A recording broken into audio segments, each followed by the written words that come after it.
Baik, bismillah. Assalamualaikum warahmatullahi wabarakatuh. Saya Nur Kayani dengan stambuk F1 Y118069. Baik, di sini saya akan menjelaskan mengenai algoritma penjadwalan. Penjadwalan proses merupakan kumpulan kebijaksanaan dan mekanisme di sistem operasi yang berkaitan dengan urutan kerja yang dilakukan sistem komputer.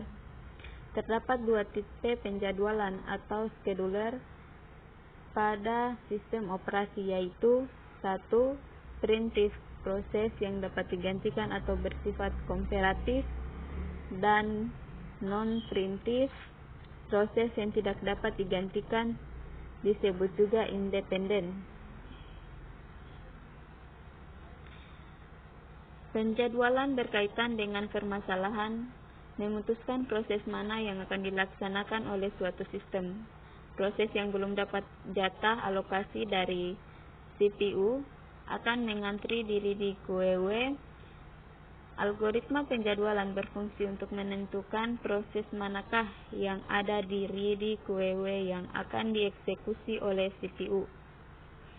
Baik, di sini saya memilih dua algoritma. Algoritma pertama yaitu FIFO, First In First Out, atau FCFS, First Come First Served. Algoritma ini merupakan algoritma penjadwalan yang paling sederhana yang digunakan CPU. Dengan menggunakan algoritma ini, setiap proses yang berada pada status RIDI dimasukkan ke dalam FIFO QEW atau antrian dengan prinsip First In First Out sesuai dengan waktu kedatangannya. Proses yang tiba terlebih dahulu yang akan dieksekusi. Kelebihan dari FCFS ini, algoritmanya sederhana dengan skema proses yang meminta CPU mendapat prioritas. Sedangkan kelemahan dari FCFS yaitu waiting time rata-ratanya cukup lama. Kedua, terjadi convoy effect, yaitu proses-proses menunggu lama untuk menunggu satu proses besar yang sedang dieksekusi oleh CPU. Algoritma ini juga menerapkan konsep non-preemptive, yaitu setiap proses yang sedang dieksekusi oleh CPU tidak dapat diinterrupt oleh proses yang lain. Algoritma kedua yang saya pilih yaitu SJF atau Sorted Job First. Penjadwalan ini mengasumsikan waktu berjalannya proses sampai selesai. Telah diketahui sebelumnya, mekanismenya adalah menjadwalkan proses dengan waktu jalan terpendek lebih dulu sampai selesai, sehingga memberikan efisiensi yang tinggi dan turnaround time rendah, dan penjadwalannya tak berprioritas.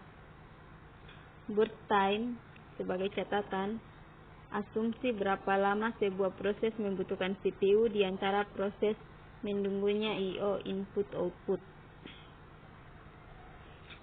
Kelebihan dari pengalokasian memori SJF yaitu paling optimal karena algoritma ini memberikan minimum waiting time untuk kumpulan proses yang mengantri.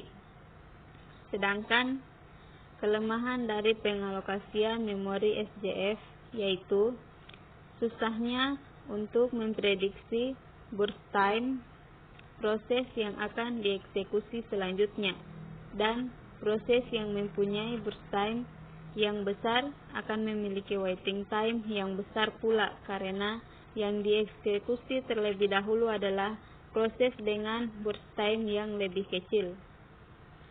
Baik, itu saja yang bisa saya jelaskan mengenai algoritma penjadwalan. Lebih dan kurangnya mohon dimaafkan. Billahi taufiq wal hidayah. Wassalamualaikum warahmatullahi wabarakatuh.